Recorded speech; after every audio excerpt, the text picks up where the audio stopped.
So here we are again, looking at this B&M 250 power charger front drive. If you saw in the first part, we had a problem with the input shaft and how it stripped the coupler right here because of poor spline engagement. Originally, this is as far as it went in for whatever reason. You would think it should be in a bit more because it does have a full spline in the coupler here. So what we did was modify the bearing in here, put in this bearing retainer, machine the housing back to put in a wider bearing. That didn't work real well. It worked better, but it still had play here where you could actually feel the play in it. And actually what that did is just add a wider bearing, but it pushed it further back.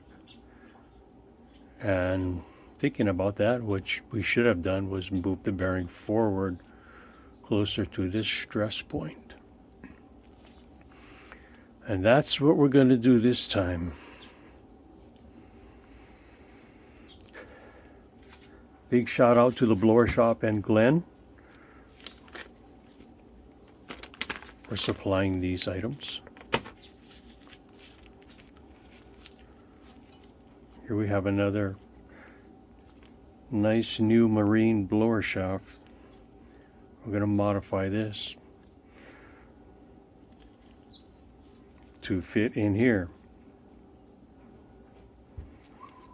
And this time, the plan is to use two bearings.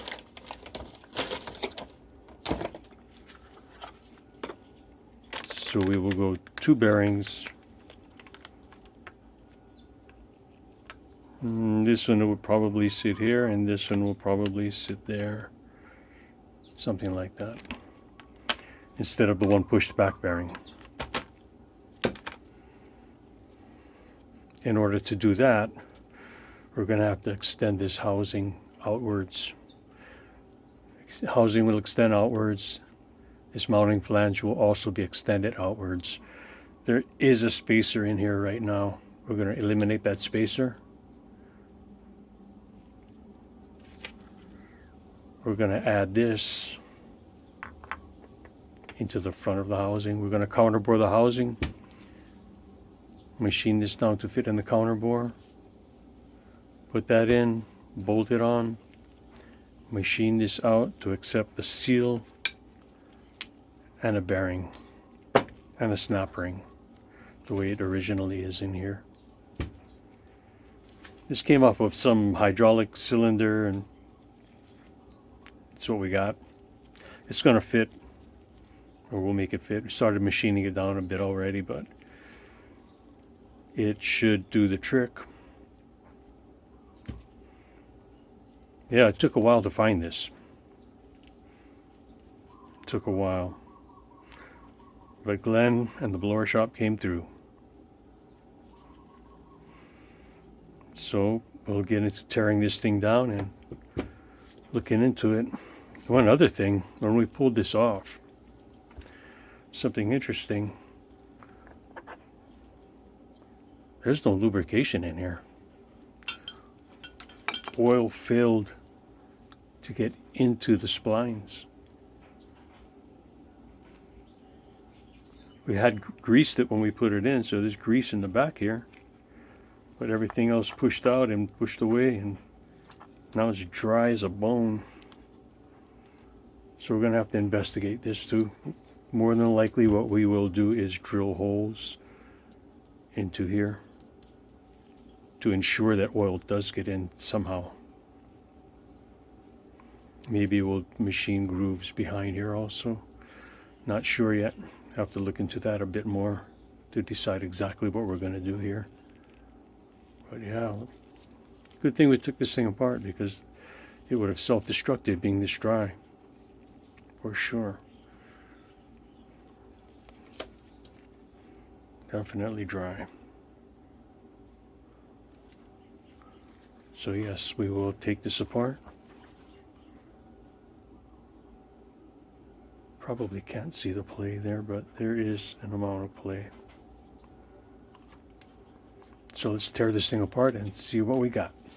Okay, we got this drive snout all torn down and we've begun machining it for this piece to go in here. That's going to be the front extension. This will be bored out. The bearing and seal will sit in here. And we drilled a hole in it for bearing lubrication because no oil was getting in there through this backside. This bearing retainer that we put in last time has enough meat and thickness where we can bore this deeper, and this back bearing will sit further back, adding the new bearing to the front that will sit here, and so our two bearings will be like this inside of there with a little bit of space between them, and hopefully that will make this robust enough not to wobble anymore.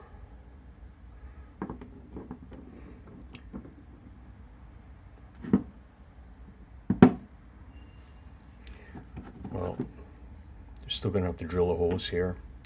We're going to mount this in here permanently with some secrets. Okay, so this is how far we've come. We've gone from this, the original setup, to this with the wider bearing, and it's deeper on the backside, but this did not cure the problem. So we got a new shaft thanks to the blower shop and Glenn, and this will be the new shaft. We are now going to run two bearings, something like that, as compared to the original one bearing. So all this has to be machined for the bearings and whatnot. This is the original spacer that we had. This is now going to be eliminated. This drive hub will sit further out to compensate for the spacer missing. We've taken this drive snout, we've added a piece on.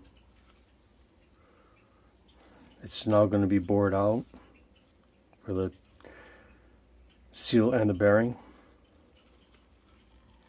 And we have added the oil hole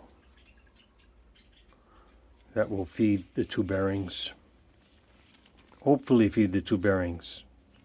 This is just going to be splash gravity fed. But when we took this apart, there was no oil in here.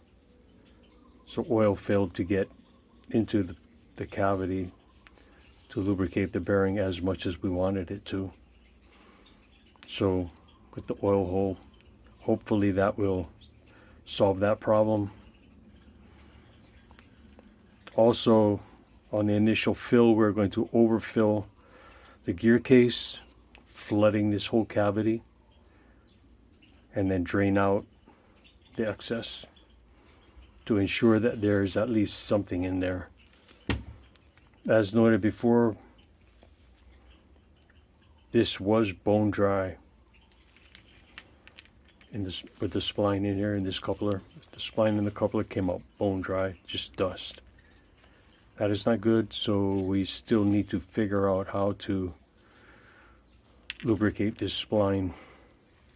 Like I said before, we're probably just going to drill holes in it.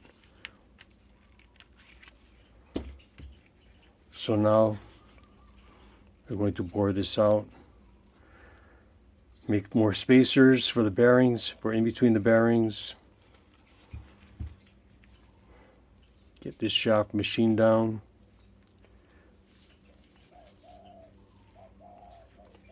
And as I said before, this is not a machining video, so we're not going to show any of the machining parts of it. That's best left to Tubal Cain.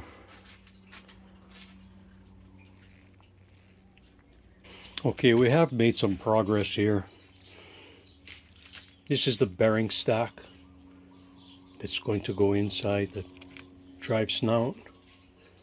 So now, this is what we're going to be dealing with. We've gone from this bearing on this shaft.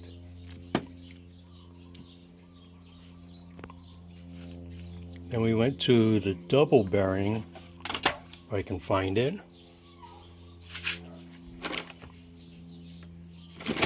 Yes.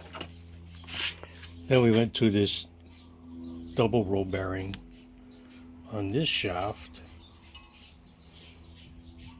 And now, this is where we're going to go to. Two bearings with a spacer onto this shaft. The shaft isn't done being modified yet. This one actually started out like one of these. So we got a bunch more machining to do. I'm going to have to make a collar for this because the idea of this bearing is bigger. And this is a Viton seal instead of the rubber seal. That's the Viton seal number. Well, I got a bunch more work to do. Okay, this is where we're at. We got the new shaft machined down. Now we have two bearings with a spacer on it. This is the original shaft that only had this much spline contact, and it's stripped out. We went to this shaft, which had a bigger bearing. The original bearing is one of these bearings. This is the original bearing that was on this shaft. We went to a wider bearing. This is actually a double row bearing. And we went to full spline contact. But that didn't work as well as I wanted it to. So we went to this. Two bearings. We're going to give up a little bit of spline contact here. Couldn't help it. But it's still much more than this because this is what we started out with. It had just one of these bearings on this shaft. This shaft is longer because we eliminated the spacer. So the shaft is longer to make up for that. Should have done that last time, but things are what they are. So this is basically what we're going to be looking at now, the difference. Quite a bit of difference.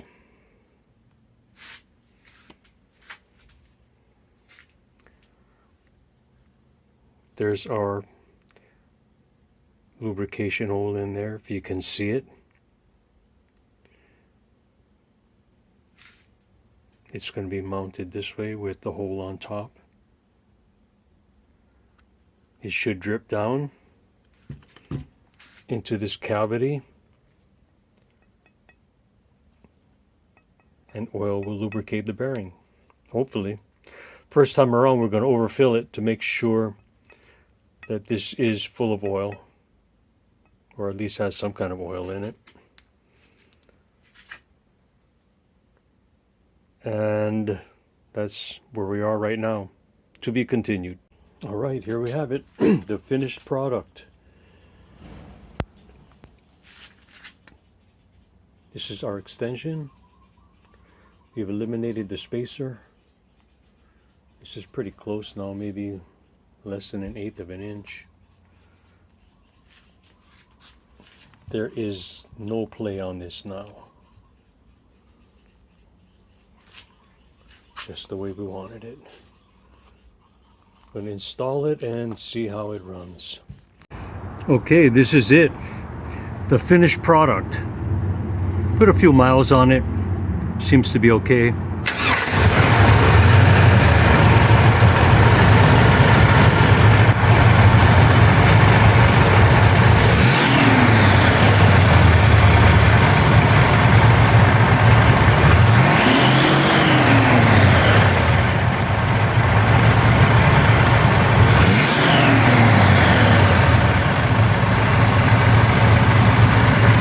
We'll see how it does.